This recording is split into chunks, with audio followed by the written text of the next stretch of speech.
안녕하세요. 대한민국 최고의 강연 최강 1교시에서 강연을 맡은 역사학자 류한수입니다. 저는 상명대학교 역사콘텐츠학과 교수로 재직 중입니다. 제 연구 분야는 20세기 전반기의 유럽이며 주로 러시아 혁명과 제2차 세계대전을 탐구하고 있습니다. 이번 강연의 주제는 제1차 세계대전과 제2차 세계대전입니다. 20세기 전반기는 혁명과 전쟁의 시대였습니다. 이 두 차례의 세계사적 사건을 모르면 20세기 현대사를 알 수 없는데요. 이 두 거대한 전쟁이 왜 일어났나, 그리고 어떻게 진행되었나, 세계를 어떻게 바꾸었나, 이런 물음에 답을 해보고자 합니다. 특히 우리 한반도 현대사는 제2차 세계대전의 사물이기 때문에 우리의 역사를 제대로 알려면 반드시 제2차 세계대전을 잘 알아야 합니다. 그런데 이 2차 세계대전은 제1차 세계대전과 한 몸처럼 얽혀 있습니다. 따라서 제2차 세계대전을 이해하려면 제1차 세계대전을 먼저 이해해야 합니다. 이번 강연 주제는 제1차 세계대전과 그 후입니다.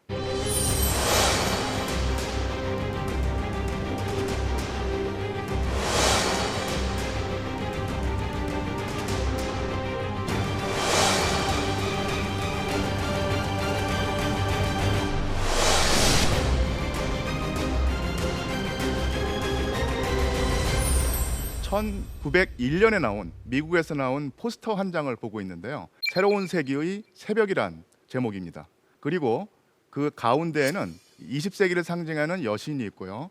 그 여신의 주위를 여러 가지 문명의 이기들이 둘러싸고 있습니다. 무선통신기, 증기기관, 기관차, 자동차, 재봉틀, 사진기 등입니다. 이런 물건들이 인류에게 엄청난 행복을 가져다 주리라는 낙관적인 생각이 전 세계에 퍼져 있었습니다. 이 당시 세계는 영국이 최고의 패권 국가였고요.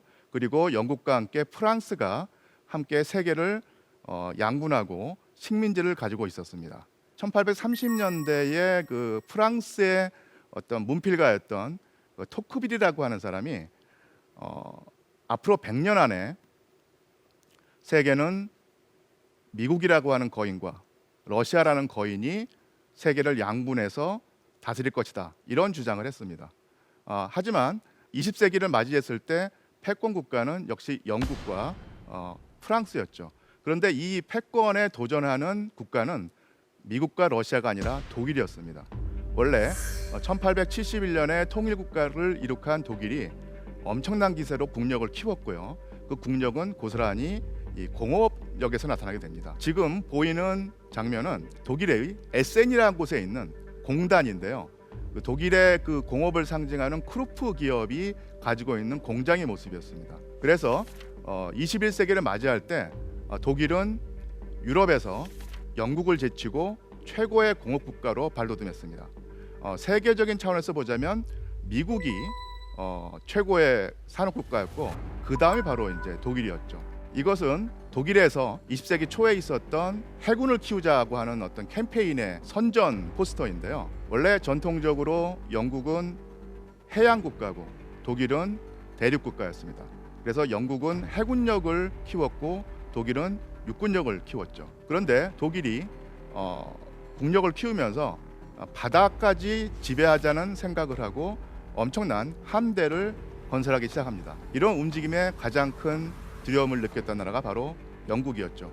영국은 해군력으로 세계를 지배해왔는데 해군에서 독일에게 추월당한다면 그 패권이 뒤집히리라고 생각했던 것입니다. 이런 식으로 20세기를 맞이하면서 영국과 프랑스의 패권에 독일이 도전하면서 긴장감이 돌게 됩니다.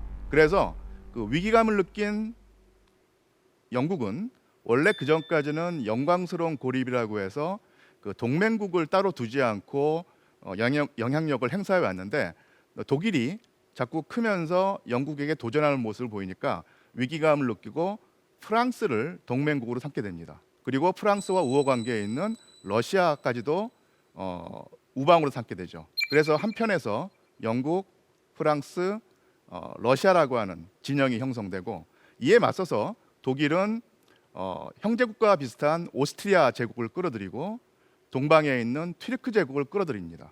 이렇게 그 유럽이 두 진영으로 나눠서 대립하게 되는데요.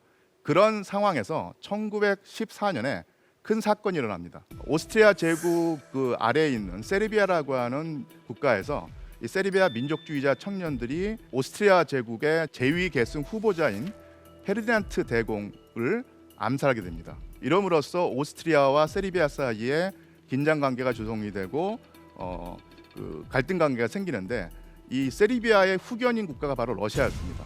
그래서 오스트리아와 러시아 사이에 긴장 관계가 조성이 되고, 근데 이 긴장 관계가 결국은 유럽의 모든 국가, 즉 독일, 오스트리아, 러시아, 영국, 프랑스, 투르크까지 뛰어들게 되는 대전쟁으로 비화됩니다.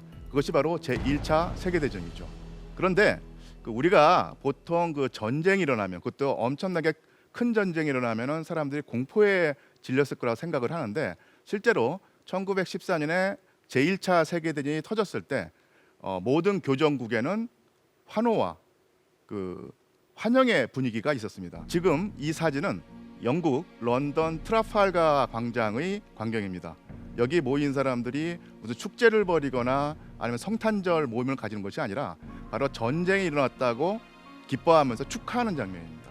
그 영국의 적국이었던 독일과 오스트리아에서도 비슷한 광경이 벌어지게 되는데요. 이 사진은 오스트리아의 수도 빈 한가운데에 있는 영웅광장에 모인 전쟁을 축하하는 인파입니다. 광장에 모인 그 수만의 젊은이 가운데 빨간색으로 동그라미가 쳐져 있는데요. 그 안에 있는 저 코스염을 기른 청년이 바로 아돌프 히틀러입니다. 독일 민족의 일원으로서 전쟁을 환영하면서 열심히 싸우겠다고 하는 애국심에 불타오르는 그런 모습이 드러나 있죠. 이것은 자원 입대해서 전선으로 떠나는 독일군 병사들의 모습인데요.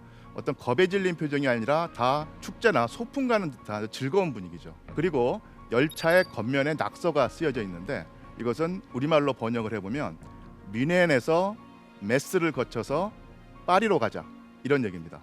그러니까 뮌헨은 독일 도시고요, 메스는 프랑스와 독일에 있는 적경 도시입니다. 그래서 독일에서 국경을 거쳐서 곧바로 파리로 진격해서 승리하겠다, 이런 분위기를 나타내고 있습니다. 이것은 미국에서 나온 전쟁 포스터인데요. 제1차 세계대전이 총력전으로 진행되기 때문에 국가의 모든 역량을 동원해야 됐습니다. 그 전까지는 전쟁이란 것은 군대와 군대의 충돌이었는데, 이 총력전에서는 국가와 국가의 충돌이 됐었고, 이런 총력전에서는 전선에 있는 적 군대뿐만 아니라 그 뒤에 있는 후방에 있는 적국의 국민들도 적이 되는 것이죠. 그래서 이제는 적 군대뿐만 아니라 적국 전체, 적국 국민 전체가 다 미움의 상징이 되는 것이죠. 그래서 이 포스터에 보면 상당히 미국적인 냄새가 풍기죠. 이 킹콩, 인간이 통제할 수 없는 괴물 같은 존재가 아리따운 아가씨를 납치하고 파괴를 일삼는 이런 분위기가 나타나 있습니다. 이 독일이라는 나라는 그만큼 문명 국가가 아니라 야만 국가다, 악마적인 존재이기 때문에 반드시 없애야 한다, 이런 분위기를 국민사회에서 불러일으키면서 독일군뿐만 아니라 미국의 적국인 독일 전체 국민들에 대한 반감, 미움을 일으키는 것이죠. 그리고 그 밑에 입대하라, 이런 문구가 쓰여져 있습니다.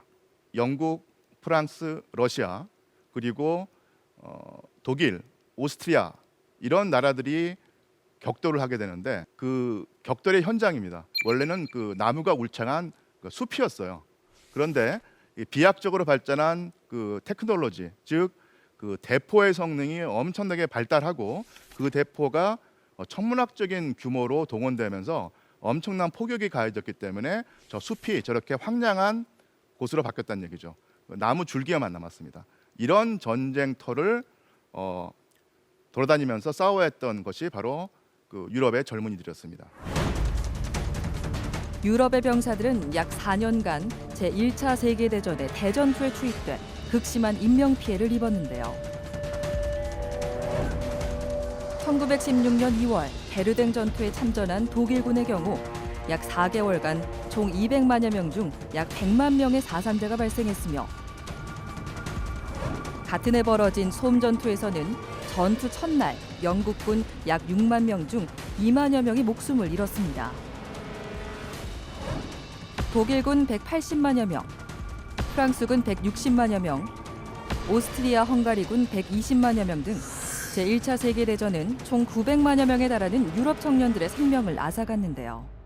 당시 통계에 따르면 독일 남성 중 19세에서 22세 연령 집단이 약 35% 감소했고 영국 옥스퍼드 대학과 케임브리지 대학의 경우 전체 학생 4명 중 1명이 사망한 것과 같은 참혹한 결과를 낳았습니다. 그리고 이것은 당시에 실제로 병사들의 모습을 찍은 기록 사진인데요. 이 영국군의 모습입니다. 참호에서 웅크리고 대기하고 있다가 돌격 명령이 내려지면 저렇게 뛰쳐나가서 돌격을 하게 됩니다. 영어에서 go over the top이라고 하는 표현이 있는데요. 바로 저런 광경입니다. 그런데 용감하게 나서지만 그 뒤에 나오는 광경은 끔찍할 수밖에 없습니다. 적군의 진지로 가려면 수백 미터의 그 공간을 가로질러 가야 되는데 그 공간을 가로질러 가면서 적군의 포탄, 그리고 적군의 기관총 사격, 그리고 적군 진지에 다가가면은 철조망 시설에 길이 막히면서 볕단이 낫질에 쓰러지듯이 엄청난 병사들이 선혈을 흘리면서 목숨을 잃는 광경이 계속 연출이 됩니다. 바로 그 주검들을 수습해서 이렇게 늘어놓은 것입니다. 당시 19세기식 전쟁관을 가진 군 지휘관들은 무기 체계의 변화로 방어는 쉬워지고 공격은 어려워진 20세기 초의 전쟁 양상을 이해하지 못한 채 무조건 용감하게 돌격하면 승리한다는 고정관념에 사로잡혀 있었는데요. 이로 인해 최전선에서 싸우는 병사들의 인명피해는 극심해졌습니다.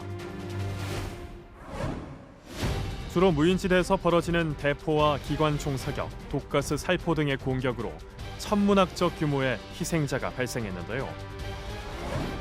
영화에 자주 나오는 백병전, 즉 총을 쏘지 않고 적진에 뛰어들어 싸우는 전투는 전체 전투의 약 0.1%에 불과할 정도로 희귀한 전술이었습니다.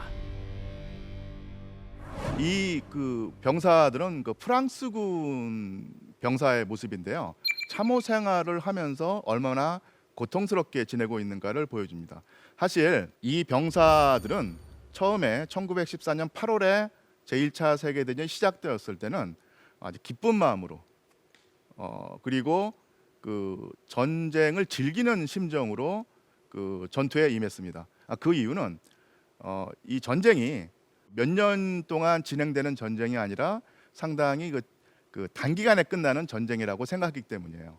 당시 프랑스 사람들이 아니면 그 각국의 유럽 각국의 젊은이들이 기억하고 있는 전쟁은 19세기 중반에 일어났던 프랑스 프로이센 전쟁, 그리고 오스트리아 프로이센 전쟁, 이런 그 1860년대와 1870년대 전쟁이었는데 이 전쟁들은 주로 한 4개월 내지는 뭐 6주 이런 그 짧은 기간 동안에 그 전쟁을 벌이고 그 다음에 전쟁이 곧바로 끝나버렸거든요.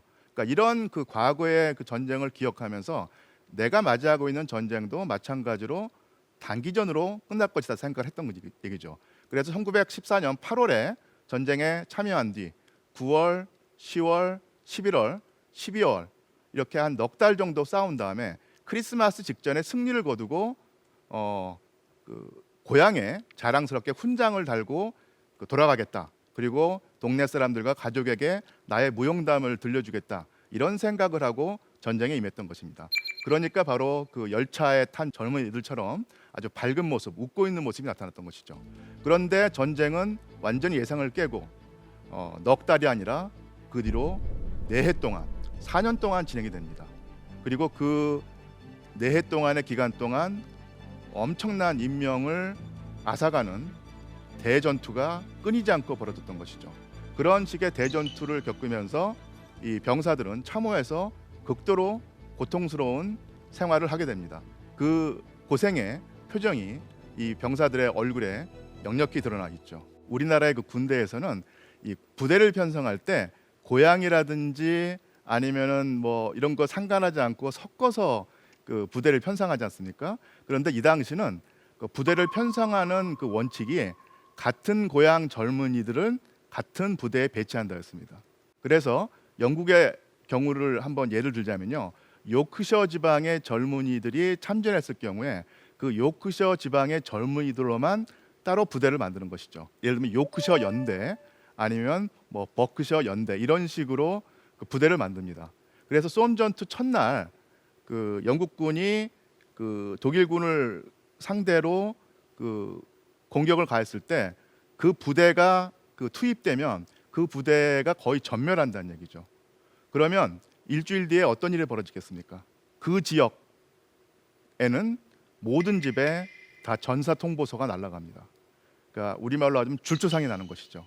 그러니까 이런 식으로 그 무수한 인명 피해를 겪으면서 그 피해가 후방에까지 그 전달되면서 전쟁의 참상이 더 심해졌던 것입니다. 자, 여기서 이제 히틀러의 경우를 한번 그 들어볼 텐데요. 히틀러가 첫 번째로 그 대전투를 경험했던 것이 바로 1914년 말이었습니다. 리스트 연대라고 하는 그 부대에 소속되어서 전투에 임했는데 이 부대도 거의 그 전투에 그 투입되었던 병사의 80%가 죽거나 다칩니다. 그리고 그 히틀러가 소속되었던 중대의 경우에는 너무너무도 그 피해가 커서 200명에 달했던 병사들 가운데 살아서 전열에 다시 돌아온 병사가 그 20명 남짓했어요. 그런 식의 그 피해를 입었던 부대의 한 그 구성원이 바로 히틀러였던 것이죠. 그래서 히틀러는 자기가 특이한 운명의 소유자다 이렇게 생각을 했던 것입니다. 그래서 이런 식의 그 인명 피해가 계속되면서 병사들은 지쳐갔고요. 지친 상태에서 그 애국심이 사라지고 염전사상, 전쟁을 지긋지긋해하는 상황, 그리고 이 전쟁을 끝내준다고 하면은 어떤 그 상황이라도 그런 주장을 하는 사람을 지지하겠다. 그러니까 이런 그 심리 상태가 되었던 것입니다.